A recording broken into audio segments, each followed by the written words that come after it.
What if you could walk into any conversation and within the first 2 minutes know exactly what the person in front of you needs to hear?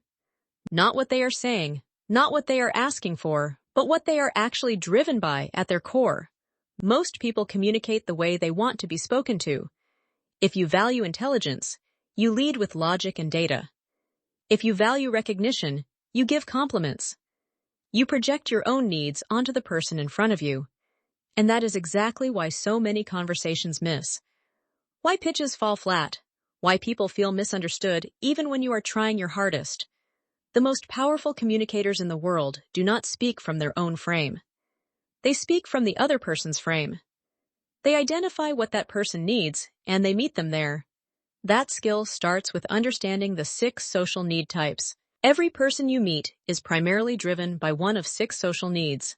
They reveal it constantly in how they talk about themselves, their stories, their language patterns. You just have to know what to listen for. The first type is significance. This person needs to know they matter. They need to feel like they stand out and their presence has impact. You will spot them quickly. They lead with their title, their accomplishments, their status. That is not bragging for the sake of it. That is a person telling you what they need you to see. When communicating with a significance person, speak to their impact. Acknowledge what they have built. If you are selling them something, frame it around how it elevates their status or amplifies their influence. The second type is approval. This person needs reassurance. They need to hear that they are good enough and that people think highly of them. You will hear them downplay themselves right before they need a compliment. They are not asking for advice. They are asking you to affirm them.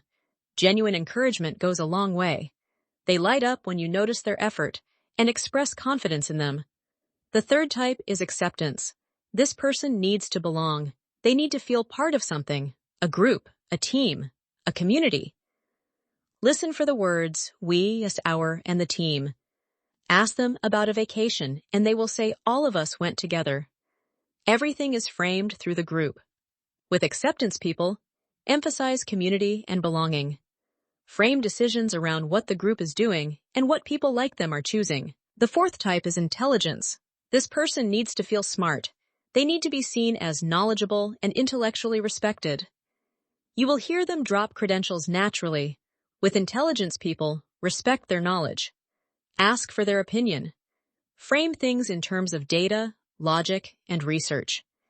Never make them feel like they are being sold to.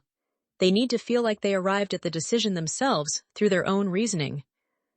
The fifth type is pity. This person needs their suffering to be recognized. They need to feel that what they have been through is seen and validated. The instinct is to fix their pain or offer solutions, but that is not what they need. What they need to hear is that you cannot believe everything they have been through, and they have still made it to this point. Recognition of suffering, acknowledgement of resilience. Not solutions, but witness. The sixth type is strength and power. This person needs to feel in control. They need autonomy, authority, and the sense that they are driving outcomes. With power people, give them options rather than directives. Let them feel like they are choosing. Frame things in terms of leverage and control. Never back them into a corner because they will push back hard. You do not need to run a personality test.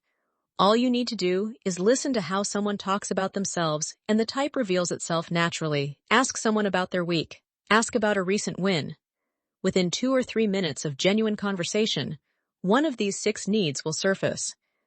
The significance person will tell you what they achieved. The approval person will tell you what they are worried people think of them. The acceptance person will tell you about the group they were with. The intelligence person will tell you what they figured out. The pity person will tell you what they have had to overcome. The power person will tell you what they decided or controlled. Once you identify the type, you shift your communication to meet that need. Not manipulatively, not as a trick, but as a genuine act of understanding. You are speaking their language instead of your own. Here is the most common mistake people make even after learning this framework. They identify the type correctly and then communicate the opposite of what that person needs. Imagine talking to a significance-driven person and spending the whole conversation framing things around logic and data. You have just spoken to an intelligence type, but they are a significance type. You missed them completely. The framework only works if you actually use it. Slow down, listen more than you speak, let them reveal themselves, and then meet them where they are. Every person you meet is telling you exactly what they need through their word choices, their stories, and the things they bring up unprompted. The 6 types, significance, approval, acceptance, intelligence, pity, and strength, are a map. Once you have the map, you stop guessing and start genuinely connecting in every conversation that matters.